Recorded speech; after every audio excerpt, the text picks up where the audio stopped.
আপনার কাছে যদি এপিএল রেশন কার্ড থাকে অর্থাৎ RKSY 1 এবং RKSY 2, তাহলে সেই রেশন কার্ডগুলিকে খুব সহজেই বিপিএল কার্ডে পরিণত করতে পারবেন, অর্থাৎ AOY, PHH এবং SPHH। কিভাবে করবেন, কিছু সহজ পদ্ধতি রয়েছে, আজকের এই ভিডিওতে জানাবো। সুবর্ণ সুযোগ রয়েছে, এখনই আপনি আপনার এপিএল কার্ডগুলিকে বিপিএল কার্ডে পরিণত করতে পারবেন। তো চলুন দেখে নেওয়া যাক কীভাবে আপনি পরিবর্তন করবেন। তার আগে ভিডিওটিকে লাইক করুন এবং চ্যানেলটিকে সাবস্ক্রাইব করে পাশের বেল আইকনে অল প্রেস করে রাখুন। আপনারা অনস্ক্রিন দেখতে পাচ্ছেন, আপনার কাছে RKSY 1 বা RKSY 2 রেশন কার্ড থাকলে খুব সহজে সেটিকে AOY, PHH এবং SPHH কার্ডে পরিণত করতে পারবেন। সেক্ষেত্রে কিছু পদ্ধতি আপনাকে অবলম্বন করতে হবে, তাহলে কিন্তু আপনার রেশন কার্ডটি অন্য একটি রেশন কার্ডে পরিণত হবে, অর্থাৎ এপিএল থেকে বিপিএল কার্ডে পরিণত হয়ে যাবে। তো আপনি চাইলে আপনার যে RKSY 1 বা RKSY 2 কার্ড রয়েছে, চাইলে কিন্তু AOY, PHH বা SPHH কার্ডে পরিণত করতে পারবেন।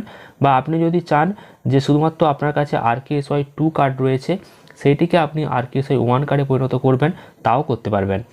তো আপনাকে জানিয়ে রাখি, প্রথমত কিন্তু একটি অটোমেটিক পদ্ধতি রয়েছে যেখানে কিন্তু কার্ড পরিবর্তন হয়, অর্থাৎ অটোমেটিক কার্ড পরিবর্তন একটি হয়, সেটা হচ্ছে আপনার পরিবারের হেড অফ দ্য ফ্যামিলি মেম্বারের যেই কার্ড রয়েছে সেটা অটোমেটিক কিন্তু পরিবর্তন হয়ে যায়। এটা কিন্তু খুব কম দেখা যায়। দ্বিতীয়ত যেটা রয়েছে সেটা হচ্ছে মহিলার বিয়ের পর কার্ড ট্রান্সফার। মহিলার বিয়ের পর কিন্তু রেশন কার্ড ট্রান্সফার হয়ে যায়। তো ধরুন কোনো মহিলার বিয়ের আগে কিন্তু AOY রেশন কার্ড ছিল এবং শ্বশুরবাড়িতে এসেছে, তখন সেখানে রয়েছে RKSY ক্যাটাগরি। তো এই যে AOY ক্যাটাগরি, এটা কিন্তু চেঞ্জ হয়ে RKSY ক্যাটাগরিতে হবে না, AOY ক্যাটাগরিতেই থাকবে, অর্থাৎ বিপিএল কার্ডই থাকবে। আর তৃতীয়ত যেটা আপনাদের সকলের জন্য, সেটা হচ্ছে আপনি নিজে থেকে অনলাইনে আবেদন করতে পারবেন, অর্থাৎ সংশ্লিষ্ট রেশন দপ্তরের অফিসে গিয়ে যোগাযোগ করে ফর্ম ফিল আপ করতে পারবেন বা অনলাইনে আবেদন করতে পারবেন যে আপনি আপনার রেশন কার্ডটিকে এপিএল থেকে বিপিএল কার্ডে পরিণত করতে চান। তার আপনাকে যথাযথ কারণ দেখাতে হবে, আপনার ফ্যামিলিগত ইনকাম বা কতজন পরিবারে রয়েছে, কত টাকা বছরে আয় হয়, সব কিছু।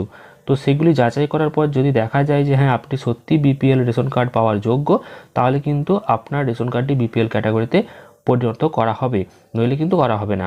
খাদ্য ও সরবরাহ দপ্তর, পশ্চিমবঙ্গ সরকার কর্তৃক জনস্বার্থে কিন্তু এটি প্রচারিত। তো এই পদ্ধতিতে আপনারা কিন্তু রেশন কার্ডগুলির ক্যাটাগরি পরিবর্তন করতে পারবেন।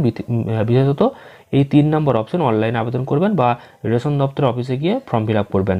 আর প্রথমত যেটা অটোমেটিক কার্ড পরিবর্তন সেটা তো বললাম, আর দ্বিতীয়ত এটা তো অটোমেটিক, এটাও হয়ে যায়, কিন্তু আপনারা অবশ্যই অনলাইনে আবেদন করতে পারেন, তাহলেই হবে। তো আপনার কাছে কোন রেশন কার্ড বর্তমানে রয়েছে সেটা অবশ্যই কমেন্ট করে জানান। কোন কার্ড আপনারা করতে চান সেটিও জানাতে ভুলবেন না। ভিডিওটি ভালো লাগলে লাইক শেয়ার অবশ্যই করবেন। আর পাশাপাশি খুবই গুরুত্বপূর্ণ আপডেট দেওয়া হয় এই চ্যানেলে, তো চ্যানেলটি সাবস্ক্রাইব করে রাখবেন। ধন্যবাদ।